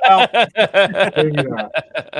No, I grew up super, super conservative, super straight laced, and I mean, that was just something I never really got into. I mean, it's probably for the best, but maybe I'm missing out. I don't know. Probably not. That's just part of your journey, dude. Like, Caleb worked his way out of plumbing, and then he worked his way out of YouTube, dude, because he got super into party. I can't wait for the I attended my first party. It all started on that Past the Barb podcast episode. That's where it all started. That's where it all went off the rails for old Caleb. That's what we'll do next year, Halloween weekend. We'll take Hooked Up Wisconsin to Madison for the Halloween party. And it'll be his vlog video. My weekend in Wisconsin at my first college frat party. It's a ton of views, and he just goes. It'll actually probably smash, to be honest. It would probably do really good. Rethinking the whole thing. Yeah. Oh, that's hilarious. I can see the thumbnail already. Yeah. Oh, for sure. Definitely a little AI enhanced thumbnail there would be perfect. Yeah. No, that's how I grew up, man. So, and I've got zero regrets. Zero. Like, I'm so happy to be where I'm at right now. Yeah. So gotcha. So I guess we kind of always have this conversation, whether we have like Tom or Clayton or Nick, whatever, on when we're chatting about YouTube stuff. Like, I guess in the last couple of years, have you seen YouTube kind of change a lot in terms of like what people want to watch or like what is going on? Or like, what have you seen happening lately compared to? Then we'll talk about like the future and stuff. But like as of and it doesn't even have to be all of YouTube, just social media space. Yeah, or social media. All media. Yeah, I mean, it's always changing, so it's hard to nail down like a big turning point. But overall, I would say it's definitely shifting towards away from the middle. So that meaning it's shifting towards short form and it's shifting towards longer form. But that kind of medium length content that was so standard for a long time, like that 10-minute video on YouTube, is kind of fading out. I feel like it's not as popular as it used to be. Anything like mainstream is just not getting views anymore. So I'm having more luck either going super in depth, like for half an hour on stuff, or keeping it short and snappy, like under 10 minutes and 5 tips for something, get me out of here. And then of course the short form vertical content is taking over social media. I mean, photos do very little anymore. They do a little bit on Facebook still because there's a bunch of old people there, but like all the other socials are pretty much all video now. So video's taken over, and I feel like everything's moving away from the middle, sort of. That's my take anyway. What do you guys think? Yeah, I mean, I would agree with that. I think that's why, I mean, what I've done, I've focused just on long videos. Just in the way of like, if someone's going to sit down for something I make, they're going to like sit down for it. Yep. And that's kind of the way I viewed it, just because, I mean, even like Sobi, when you were back doing, Alex's stuff, it was like 10 to 15 minute videos, wasn't it? That was like the biggest thing, 10 to 15 minutes. Or just like some 30-minute ones, but 15, 20 minutes. 20 minutes was a big one, and that would be like a long video. Mm-hmm. That'd be like we have something epic. Like this is part 1 of our Alaska trip, 20 minutes. Yeah. And now that would be like an hour and a half deal. If you went to freaking made like a film, like I watch 2 to 3 hour videos on YouTube all the time now. That's pretty normal. So have you ever tried like an hour and a half long one? No, I think my longest is about an hour so far. I would like to try some live stuff where it's just like not even live, but just like uncut type fishing. Just raw, raw. Just throw up 3 hours of fishing on YouTube and see how it does. I know Nick Linder's been doing a little bit of that, and it's been doing okay. But if somebody watches the whole thing, that's like them watching 30 or 40 of your shorter videos. So true. You get a lot of watch time out of them, even if you don't get a ton of views. But there's just so many ways to do it now. And it all works. I just basically, my philosophy has been, okay, get a good video idea, and however long it takes to get that across, that's how long you make the video. You don't try and stretch it. You don't try and cut too much. It just, whatever your idea is, if it's a good idea, take the amount of time you need to do it and no more. That's worked for me. So my videos are all over the place on length. Yeah, for sure. And like you were saying before, I think is true, is like, I feel like and I don't know if it was just like last winter maybe, because I feel like I think fishing content in general is just weird at times. Like there's hills and valleys of like people are watching a ton of it or they're not, or, whatever. Well, it's very seasonal too. Yeah, sure. And like if people are out doing it, they're not watching it. So like when you have a really good ice season, the views aren't necessarily as good because everyone's ice fishing. Whereas like when we had kind of shitty ice seasons, you get really good views. Like it kind of sucks because you want your sponsors to sell stuff. And I'm like, I would like views, so I would like terrible ice. people are living through you basically on those years. They're kind of vicariously ice fishing. But yeah, I've noticed the lead up to seasons is like super, super key. So I film a lot of stuff ahead of season. So like pre-ice, I'm putting out ice content for like 3 weeks before that. Like in November, I'm cranking out ice content. Ice, like whether it's stuff I filmed the year before or gear videos. Like my pre-season gear videos absolutely crush. They crush. Especially since I have the, I guess, privilege of getting some of these baits and stuff before anyone else does, and maybe even getting to fish them and film B-roll the year before. Like, I can put out some awesome stuff on the new stuff coming out that just does amazing, because people are in that gearing up phase, and excited about it and looking forward to it, but they're not actually out yet, Yeah. Everybody's always thinking ahead. Humans are, I feel like, just like that in general. You know what I mean? Like they could be in the thick of summer and they're thinking about hunting. Yep. They could be in the thick of hunting and they're thinking about early ice. They could be, ice fishing, late ice, or just ice fishing could be awesome. They're thinking about spring already. Like, that's just for sure how it goes in the Midwest. Yep. Do you notice anything, Caleb, with like with that whole holding stuff or filming stuff the season before and having it till November? We started doing that a couple of years ago. And it's worked awesome for us too. It's great. You get people hyped for the season, you do your thing. But then, like, internally you battle, or maybe you hear from companies or sponsors or whatever. They're like, we want real-time content or whatever. And I've always had a bit of a push saying, like, I don't think anyone cares. What is your view on that? Like, because from what I've noticed, it's like, if I film a video a month earlier and put it out, I don't think they care.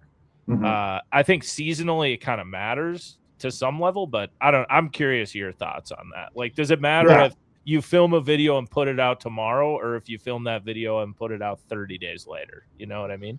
Yeah, I think it does matter, but it matters more what type of video it is than whether or not you do it. So almost all of my preseason ice content is how-to stuff. It's not vlog style stuff. So, like, I'm not going and filming an ice fishing trip in March and then posting that story pre-ice the next year. I'm going out and filming 5 ways to catch more crappies this winter. Here's the newest ice jigs for the season. Here's all my gear dump for the upcoming ice season. Tip up techniques to catch more walleyes. Like, that's the kind of stuff that I'm putting up pre-season, not necessarily vlog style stuff. Gotcha. And I want to jump in here too. I totally disagree with you, Adam. I think now more than ever, people want the most timely content ever. Just like Caleb said, like, when he does the preseason stuff, this is him gearing up for the stuff, and he's banking just B-roll that he can use. Maybe it's a hook set or lots of B-roll of that. But, like, I just feel like, no, dude, I feel like it's timely now. It needs to be. Like, my last 3 trips out ice fishing were all 100% filming B-roll. That's all I did. I didn't film anything else, just B-roll, because I knew I was going to need it come November. So, like, I've got some of the new Vexilar stuff, tons of B-roll. I've got some of the new clam jigs and stuff. I was getting underwater footage of fish eating them. I was getting, in the hand shots, on the rod shots, like, all that stuff. And that's all, I've got that all just waiting. So that's kind of what I use that late ice season for, because nobody cares anymore. They don't want to watch vlogs in March. Nobody does.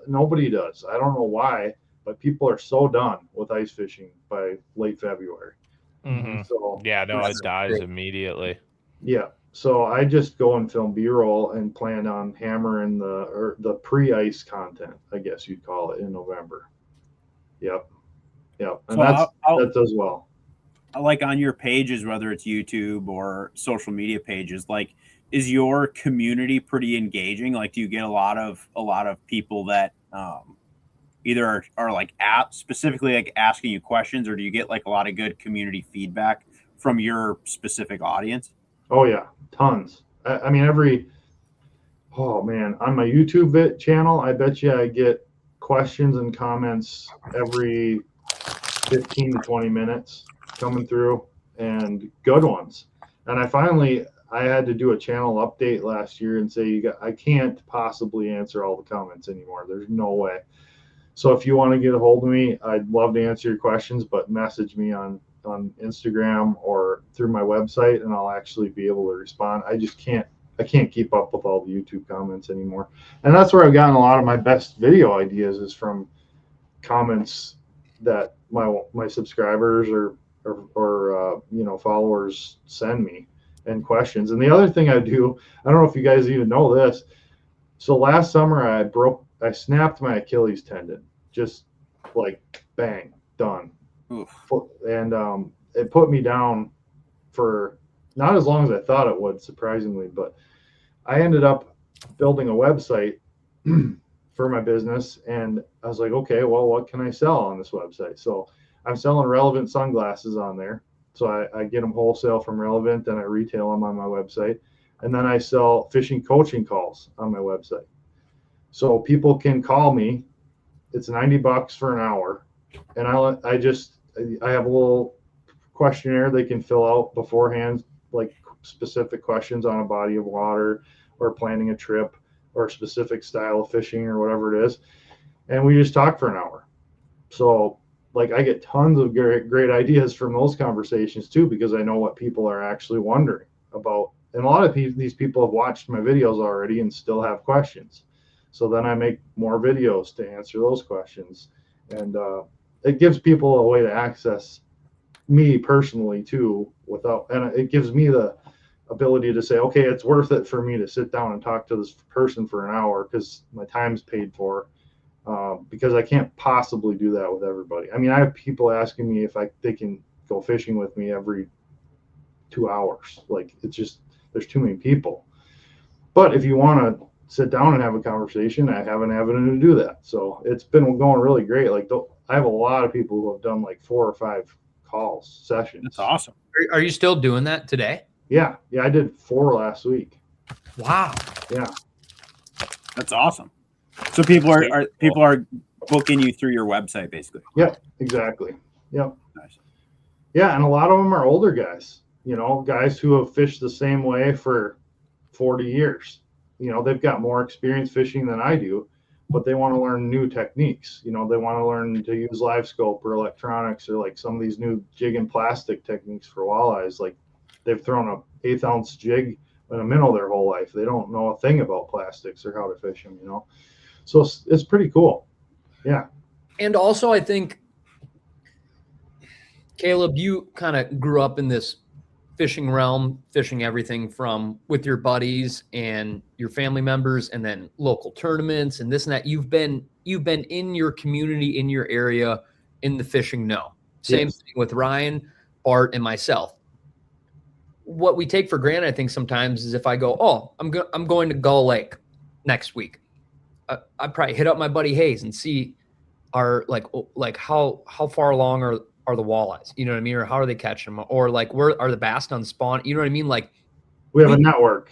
We have a network and we get it on our phone for a second and maybe be like, you know what I mean? Oh, I'm going to Lahamadu. Oh, Adam was just there. You know what I mean? Like, are the bass on the weed edges yet? Like that we take for granted. So this fishing coaching thing is really cool because somebody might go, yeah, for this price, I'm going to do a week-long trip in Hayward, Wisconsin. I would love to pick his brain for 1 hour. Yep. And what you can get in 1 hour is well worth dedicated one-on-one time with somebody that you obviously already like follow or respect or whatever. So yeah. Yep. What do I need to buy?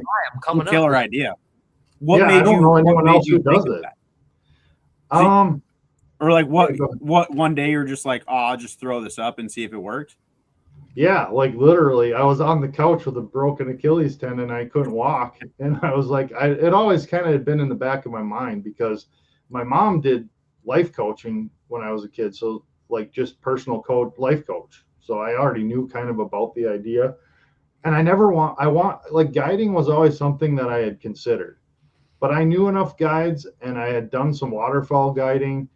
And I just decided that was not going to work well for me for a career path because of the time commitment, the time away from your family. It just wasn't feasible. So, but this kind of gives me a way to still have one-on-one time with people without having to do all the extra stuff that comes with guiding. And I think that's super cool. That is sweet. That's a great idea. Yeah, I think that's super smart. Yeah, it's been fun, and like I said, I've learned almost as much as my clients learn because now I can take those questions and put them straight into new YouTube videos. So yeah, it's sweet. Been fun. Mm-hmm. So then You go ahead, Caleb. I was just gonna say, so that's just another one of the business ventures that are kind of coming along with this whole career path change. Like to do this really well, it's very difficult to do one thing and make a living at it, as you guys know. Like you have to do like a lot of different streams of income, and everything adds up. That's how this works. Like you're not just gonna rely on YouTube AdSense and make it. No, it's not the old school days 10 to 20 years ago. No, it's not. No. So I feel like the more little avenues and ways you can make money, the better. And that's just another little stream of income that takes me very little time, and it's just, it all adds up. So. Yeah, for sure. So then where, I guess, kind of the next few years, kind of where do you see kind of your YouTube or social media content and stuff like that going? It changes a ton so fast, but yeah. I mean, I have been able to do more vlog style videos as my audience has grown. For a while, I just had to stick to the how-to content because that's what was doing it. Like I had to do fillet tutorials and I had to do, tip videos and stuff. And but now I'm getting to the point where I'm able to kind of branch out and do more of the vlog style stuff, longer form. Like I just filmed a whole camping trip to Vilas County using the new clam air tent and all that, and like I'm able to do more of that kind of stuff, which I think the future of my channel is probably going to look more like that and less of the super kind of YouTube-y tip style videos. But I don't know, we'll see. I mean, I'll tell you, my audience loves those videos more than anything, where I just, like my last video, I just edited on Tuesday and put up. It's basically 5 live bait mistakes. And I just go through 5 things that people do wrong when they use live bait. And everybody's like, oh, thank you, this is so awesome. And the comments are just like over the moon about that video.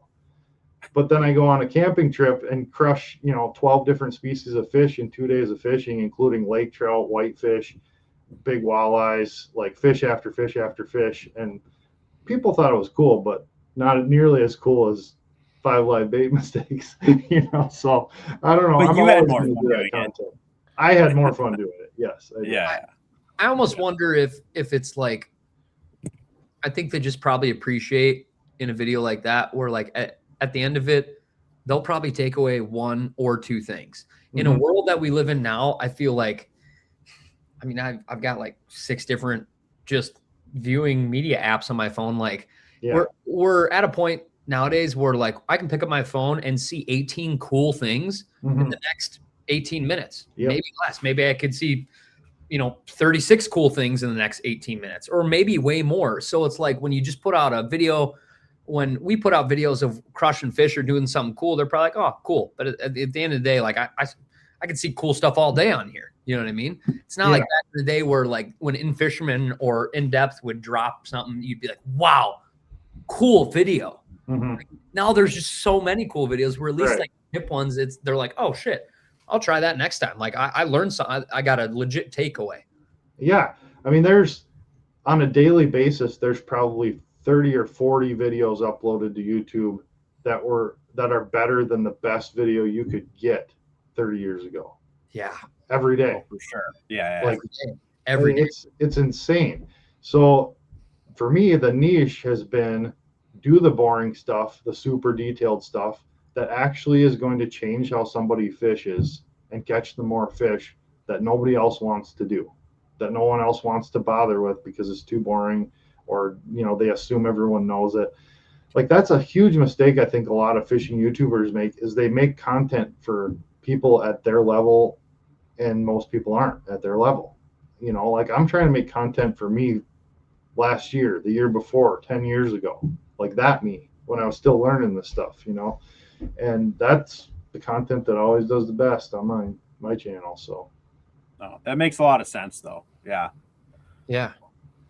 All right. Yeah. So, I think that's a super valid point, because you do excel in those videos. And I mean, speaking from experience of like making fishing content. I absolutely don't want to make 5 tips to do this or whatever. So I feel that like, yeah, you're crushing it. And I keep watching it and I'm like, God, I should do that. I don't want to. It's not for everybody. You know what I mean? It's not for everybody. But that's why I'm mixing in the other stuff. The vlog style, the camping trips, and that's doing better and better. So, I try and give value to people. That's like, if this video is not going to give value to people, I'm not making it. Like, you're going to learn something from my videos. That's my goal anyway. I like that. Yeah, we like that. Okay, so we got to ask you, do you have time to stick around for a little game, a little competition, if you will? I got all night, so send Beautiful. it. Let me run it down. All right. So before we get into this, Sobi's taking a piss break. This is perfect time to talk about our presenting sponsor here, which is Onyx Fish. Like also a sponsor of mine, by the way. Excellent. This is even better. Yeah.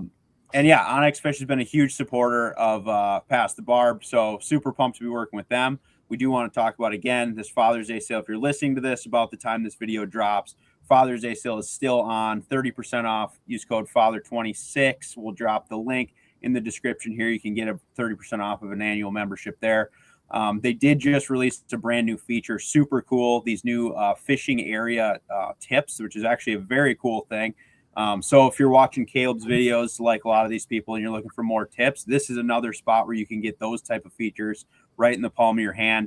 Tons of fisheries all across the states that are already available on Onyx Fish. You can now go on, get literally specific spots and technique tips right within the app on the body of water that you want to fish, on top of getting all the fisheries data and lakes and filtering by species, not only species, but trophy potential, keeper potential, stocking effort, all these things all across the board. It's truly kind of a one-stop shop. If you are not on this app, highly recommend getting on Onyx Fish, at least giving it a shot. If you're totally not in the know about this at all, go on there. I believe you can still get a free trial too and just give it a shot and see what it's all about. But I know tons of people are using it, and this new feature is super cool. I've really been using that 3D mapping quite a bit lately. That's been one of my favorite features of the whole thing, especially for bigger bodies of water. It's really cool to kind of see how these spots lay out. But yeah, we all love Onyx Fish, and I don't know, have you guys dug into this new feature yet at all? I have not been able to yet, but I am excited about it. Whenever they put a new feature on, dude, it's always so cool.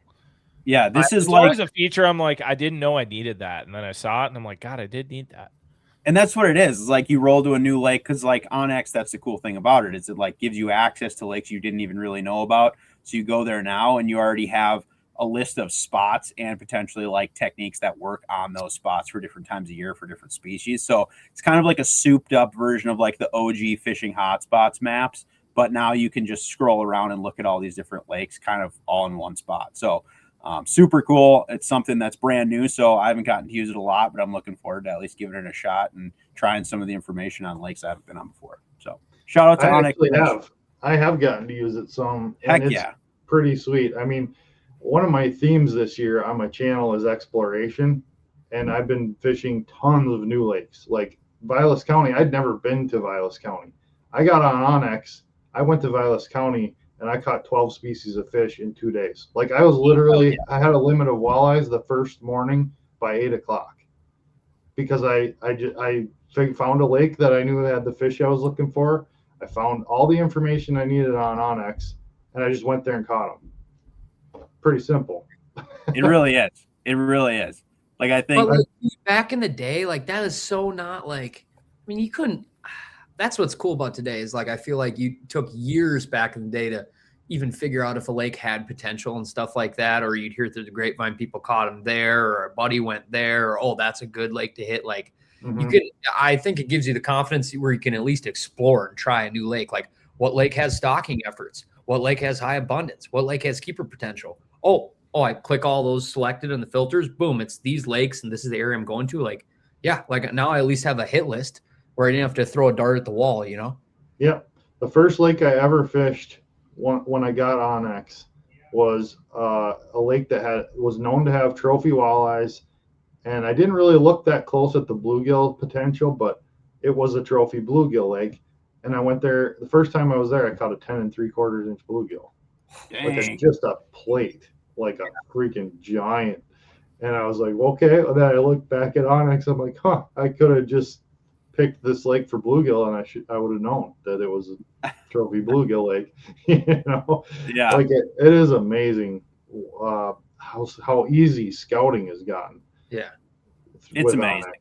Yeah, for sure. So anybody that has not got on this yet, do it right now. It's still on sale, so get on that. Like I said before, link is in the description. But all right, you boys ready for a little weigh-in action? Yes, but before the weigh-in, I do want to say, if you were on the edge about downloading Onyx Fish, I don't know if I've ever seen them do 30% off. Like that's the this is the hugest they've ever. Like, so you could, you don't have to download it. I don't care. But like, if you are gonna download it, like, download it off this code, Father26. Like, that is the biggest discount I've ever seen them do. So that's what financial and it only goes through Bart would tell you. Wrap them all together. Look at that. It's basically your fiduciary responsibility to download Onyx Fish right now. Caleb knows the word too. Incredible. All right. Okay, wait. Let's get into this weigh-in. So, Caleb, I don't know if you're familiar with our little game here we like to call the weigh-in, but this is a snake draft style game. We all get to pick 4 things based on a single topic. We'll go around the horn here. We'll have a randomized order. And today's topic is the worst foods to reheat in the microwave. The worst foods to reheat in the microwave. Real quick before we start this, I do just want to say from our last weigh-in, because I wasn't here and I had a list, I am appalled at the both of you. Oh, see, if you're not here, we don't hear you. So the most minor injury, neither of you said a braid sliced finger or biting the inside of your cheek. No, I didn't say that either. Also, Sobi, a ball zip, that's just an animated injury. That doesn't actually happen. Nobody does that. Are you kidding me? That is false. I have done it. I have literally I've done it. Like, I did it once in 7th grade, and it was a horrible deal, dude. Yeah. Like, it wasn't that serious. It's pretty traumatic. You guys got issues, man. I don't think you've done it yet, but when you do it, you'll be a believer. No, I'm never going to do it. Why would I do that? Well, no one does it on purpose, dude. It's a semi-ball zip. It's life-changing. I just don't think it's a thing. I literally read that, and I was like, I assure you, it's a thing. Dude, it's a big thing. It's mainstream, dude. It happened to me ice fishing, and I'll never forget it. Yep. See? I was out ice fishing. Yep. I remember the lake I was on. That's how life-changing it was. That shit's burned through his brain, dude. Like, that's you remember? He's like, I remember where I was. That's right. All right. So worst foods to microwave. So this is a randomized order. You have no say in whether or not this is correct or not. But the order we're going to go is Caleb, Bart, Sobi, me. That's the order. Yeah. Okay. So Caleb, you get to lead off, which is rare that we give the guest this privilege. So how much time do I have to come up with 4? Like 4 seconds. Well, you pick your Pick first. one. Okay. Yeah. Okay. Pick one to lead it off, and then you got a bit. I got one. Yeah. Okay. And this one definitely, it's bad when you first smell it, but I can only imagine it gets so much worse. Before you say what you're about to say, these have to be specific. You can't take like a very broad. Specific. Okay, perfect. Okay, go ahead. Okay, lutefisk. Oh. Okay. All right. So I'll take your word for it. I really feel like I haven't tried to like, microwave lutefisk. was a deep I feel memory. like that's also ingrained in your memory, like the ball zip on the lake back in the day. My Wistad is Norwegian, and my dad's family gets very into ethnic foods, and sadly, Norwegian ethnic foods are some of the worst on the planet. Beautiful. Okay, I will take for mine for worst microwaved foods. Yeah. To reheat. I'm gonna go with to reheat. Yeah. To reheat. Yes. Yep. Pizza. microwaved pizza sucks. It's not It great. gets so soggy and just like it's not all warm. You're better to have it either warm or cold. It's like, still just warm. don't try to re-warm it up, you know? Yeah, that's fair. All right, Sobi. I'm gonna take some low-hanging fruit. I'm gonna go with French fries because they that's a good That's one. a very good pick too. Yeah. They become all soggy and just limp. They become semi-ball zipped. Semi-ball zipped fries are the worst, dude. All right, I got the wraparound here. So I'm gonna take one. My first one is gonna be salmon. That's up fair. there. Salmon. That's up there. That's gonna linger for a while. Yeah, I don't personally smell, but mind also eating it, but the smell's bad. Yeah. But reheated, you've overcooked it. Yep. Yeah. Honestly, sorry, any fish, if you reheat it in the microwave, does not taste the same as when it comes out fresh ever. Oh no, definitely. But salmon is so up there at the top of that list, I would say. Yeah. And then 2, I'm gonna kind of play off of Sobi's here because that was a good one, but I'm gonna take onion rings. Yep. Ooh. Very good choice. Ugh. Microwave onion rings would be just terrible. All right, Sobi, back to you. I'm gonna go deep fried fish. I'm just gonna say I'm gonna take that deep fried fish. Reheating deep fried fish in the microwave is just booty. Fair. Yeah, you better stick that back in the oven or at least an air fryer. Cold fried fish is fish really good. Really rips pretty hard. Yeah. Yeah. Don't put it All right, back Barty in the boy. microwave. Okay, so I'm gonna take this. I think it's just one of the worst leftovers in general too, but you just put it in the microwave and it's even worse. If you bring home like leftover nachos, like your nacho supreme appetizer, and then you're like, oh, I'd like to reheat that up. If you put it in the microwave, it's terrible. Just once again, just gets super soggy and not good. Yep. Nachos. Got it. That's a good one. I'm gonna go leftover mac and cheese because there's something about it. It dries up and it gets. It does. You're right. Like It does kind of get crusty. Doesn't have that beautiful cream to it. The creaminess is long gone. Long gone. Okay. So I'm gonna say mac and cheese for me. Bad one. And then you got the wraparound here, so you get to go again. Oh, that's right. I'm not prepared for that. Let me see. Here we go. Here we go. Okay. Venison steaks. Because because they get you super can't warm chewy. them up without overcooking them. You can't overcook venison. It's terrible. Yeah, it's not possible. You can't reheat it without overcooking it. So I'm going to go venison. Venison steaks. I got you. That was a good one. All right, Bart. Pancake. Just bad microwaved. I don't know if I've microwaved pancakes, to be honest. I've done it. He's right. They're not good. They somehow turn leathery. Yes, that is exactly it. Yeah, it's actually quite impressive. But yeah, that's they get like the best a way to leathery explain it. skin on them. I mean, I don't understand it, but you can put them in the toaster. And they're pro fine. tip. That's what I was gonna say. If you have leftover pancakes, pro tip: throw them in the toaster. Works great. Got it. All right, Sobi. Dude, I don't know, man. I've been thinking. I've been digging deep. I'm honestly like just not a picky eater, and I always feel like I'm just chucking shit in the microwave and eating it fast, and like not like I know there's so many more. There, comment down below the ones we missed because I know we're gonna be opting out. Yeah, he's just like biding time right now. He's stalling. Come on, dude. This is like you don't have endless time here. Oh, shrimp. Ooh. That'll light up I mean, those get kind of rubbery and they light up the kitchen. Yeah, I'll do shrimp. Just shrimp. Just shrimp.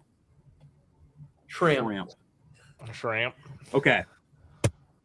So I got my last 2 here. One, I'm going to take solely based on the odor, but also on the texture that you get out of it, and it is reheating asparagus. God damn it. That was my next pick. That's a really good one. Dude, that one is so... They get like mushy. I don't know how it's possible. Mushy, but also more woody at the same time. That's so obvious. God, I hate that I didn't pick that one. And then I think I'm going to finish it out here. I like the seafood route, but I also been sticking with the app. So I'm going to go with like a calamari, a fried calamari. Yeah. Just straight turns into rubber bands. Yeah, that is rubber bands. Yeah, that's like the TPE of food. Yeah. It really That is. the TPE Yeah, of food, yeah. dude. Holy smokes. That was a swoosh, Caleb. That was a 3-pointer, dude. That was good. All right, Sobi, final pick. Anything in tinfoil. I mean, that's fair. Yeah, all right, yeah. That's a really good swing. Yeah. Should have thought of that one. Yeah. All right. I like that. Bart. I'm gonna go steamed broccoli. Oh, yeah.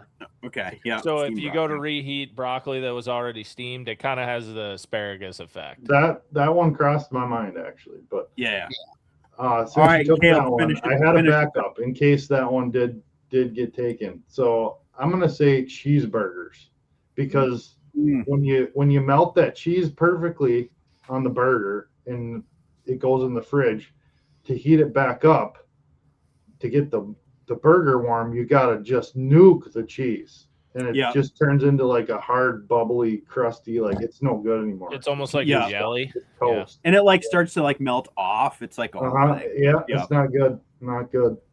All right. I'll burn any honorable mentions, and then I'll burn through what we got. I love and hate these weigh-ins because, like, I kept thinking for some reason French toast kept going in my mind, but I was like, it's not really that bad. So I had one, and it was chicken drumsticks. Oh, and Any fried only because chicken. the bone gets so fucking hot and the meat is still cold. Yeah. Well, and it's any That's a fried very chicken. valid point. You cannot evenly heat any fried chicken. Like No. you're gonna have nuclear hot portions and like portions that feel like they never even got touched by the radioactiveness of the microwave. I don't know how that happens. Yeah. But Perfect. All right, feel that. Pink, All rip through them so we can tidy this up. All right, Caleb with lutefisk, mac and cheese, venison steaks, and cheeseburgers. Bart, good list. pizza, nachos, pancakes, and steamed broccoli. That's a hell of a list. Sobi with French fries, deep fried fish, shrimp, and anything in tinfoil.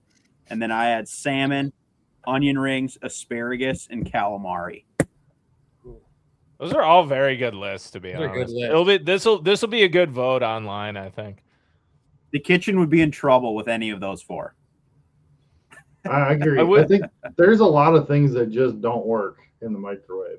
That For sure. Yeah, think that asparagus pull, people might not know, but that was a really good pull in the third That was- round. And can I It is say, I got so that- bad microwaved. pancake It was is- a good pull too. It Yeah. is terrible. I got that deep in the draft too, dude. I know. I was gonna come around to it because I was like, if this hadn't got taken yet, no one has thought of it yet. And I was Value went pick right immediately there. after. I was like, damn it. All right, so what's on the same subject? What's your best microwave hack? I'll start with mine. Sweet potatoes. Okay. Cut them in half, put them on a plate, 10 minutes, done. Sweet potatoes are cooked perfectly. Yeah. Damn. That's But it's my got to be bad. like I don't raining think in your like that. microwave after that, right? It gets humid in there, but hey, Yeah. that's what they're made for, right? I can make some mean rice in 90 seconds. There you go. Rice. Minute rice is a hack. I'd probably give a shout out to our pal Corey Studer. I don't know if this is his initial recipe, but him and our this buddy is Matt bad. Waldron used to make like microwaved crappies, dude, for I've lunch. seen that. And it's actually pretty good, dude. Like it's actually microwave fish is actually pretty if it's like not reheated, but it's actually really good. I was very surprised. Pink, you gotta have something. Hey, you gotta have a microwave hack, huh? Dude, I don't know. I don't cook with the microwave like barely at all, other than reheating all the things on this list that we just made. So I don't know. I don't think I have a good one other than I do have one. I do have one. Go ahead. And it's making the perfect egg patty for a breakfast sandwich. Yeah. Like, like at the gas station, you get that perfect one. Yeah. You use a little glass cup. You can put it in a dish. Put the butter in there. You put it in a dish and then you microwave it. That's legit. Yeah. That's legit. Eggs but if you in put there. it in too long, it literally explodes over the entire microwave. So Yeah, I gotta. Just put it. I was in just tinfoil, going to it'll be tell fine. everybody, I think I will say the best way to reheat any meat that you have left over, in my opinion, is to just toss it in an air fryer really quick. Mhm. Yeah, air For fryer. sure. Because then it gets warm and then the edge is crispy. And if you do it the right length, which normally is only like 3 minutes, you don't have to do it very long, but it keeps all the moisture. It gets crispy on the outside. It's fine. If you do too long, it will be a brick. For sure. yeah, Yep. valid. So I gotta do a thought on the eggs thing, dude. I gotta hit this, dude. all right, hit it. Oh my gosh. So Steph loves me, but the farthest I've seen her from even liking me is when I've done this multiple times. I've been in a rush, making eggs in the microwave really quick. This is like, she's ripped to work, gone. I'm going to head out the door here, blah, blah, blah. I just like beat 2 eggs in a coffee mug, put them in the microwave, put a paper towel over it. Boom. I'm going to eat those. And then I got to go. And then when they come out of the microwave, they're piping hot. So I'm like ripping around. I'm like, I got to be able to eat these in like 30 seconds. I'll take it from the microwave, put it in our freezer, continue to pack up and do whatever I do. And then by the time I grab it, the freezer is now cooled off so I can eat it. That's all good. Fine, Danny. Done this 100 times. But dude, I have forgotten about the eggs probably like six plus times. And the way it solidifies to a coffee mug when it goes from microwave to freezer, and then if you don't eat it, dude, it is like, dude, you welded on. Rub it and weld it on when you do the dishes. Like it like becomes part of it. Worst dishes you ever have to do. Don't eat all your eggs out of there and then like clean that coffee mug out immediately. Otherwise, it just don't put them in the freezer. You heard it here first. People are here for the recipes, dude. They're like freezer eggs. Come on, freezer eggs, dude. Microwave freezer eggs, dude. That's so savage. PTB cookbook dropping soon. All right. So we'll post this up on our social media. People vote on it, and there will be a winner. So there you go. Yeah. And Caleb, thank you so much. I'd love to have you on again because I'd love to go deep in the weeds on a couple different things with different weird fishing bites you've been on and a lot of different stuff. More about your story. Thank you for the time. I wanna kind of end with one last question with you, unless the other boys have it, is how did you become a multi-species angler? Because I feel like if you're brought up in the fishing world or you're brought up and you love fishing, everybody always becomes a panfish guy, a walleye guy, or just a bass guy. They usually become one of the three. And I think what I love about you so much is you're a rare breed of somebody who you're a walleye specialist, but also you go for panfish. Also, you bang rough fish. Also, you harvest them all. Also, you fish local bass derbs. You're well-versed in like all the freshwater species, and that's rare. That's very rare. How'd you become a multi-species angler? Well, I mean, it definitely started from just my childhood. Like my dad was an outdoorsman. Like I'm an outdoorsman more than anything. Like I grew up hunting, trapping, fishing, for everything.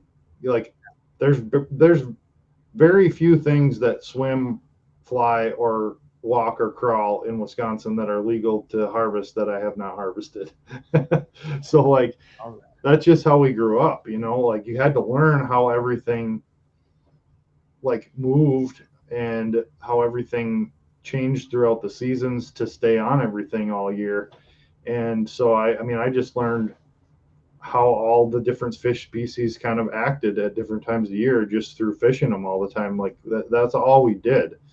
I didn't grow up playing sports. I played some soccer, and I played a lot of beach volleyball, later on in life. But like, I didn't party. I didn't have any other really hobbies. I snowboarded some, but like other than that was my life. It's always been my life. So it's just kind of ingrained in me, a lot of this stuff. And I never felt the need to specialize in one fish. I never wanted to.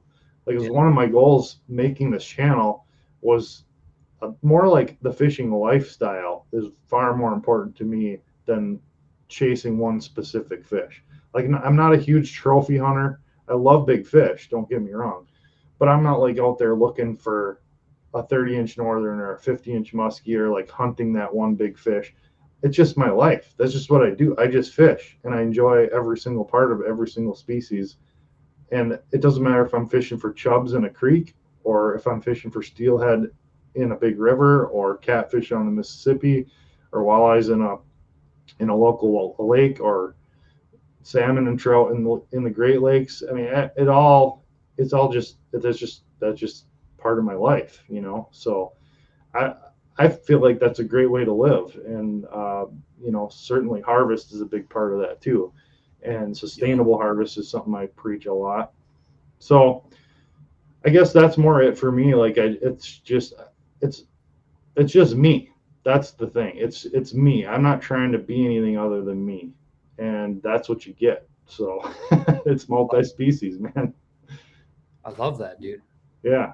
And I have done a lot of more walleye content lately, because that's what I've been fishing lately. And honestly, that's what people seem to like on my channel. So I have been doing more walleye content, and I've kind of started to become known as one of the YouTube walleye guys. So I don't know where that's going exactly, but that's a species I've learned a lot about in the last few years too. So it's been really fun to learn walleyes. I was never a great walleye angler most of my life. Like, I'd catch them, but not like I am now at all. So it's been kind of fun learning those guys. Very cool. Oh, and Pink, I saw you were talking about drum and eating drum. Of course. I mean, dude, I did a drum catch and cook last year. That fish is some of the best fish I've ever eaten. Like, it's good. It's good. It's very different. It's good though. But see, I've been fishing saltwater for the last few years. Oh yeah. Last 18 years. I mean, I've been going to Florida, and that's what it reminds me of, a lot of the saltwater species. I mean, it's super closely related to redfish and black drum. Like, it's basically the same thing. Yeah. Yep.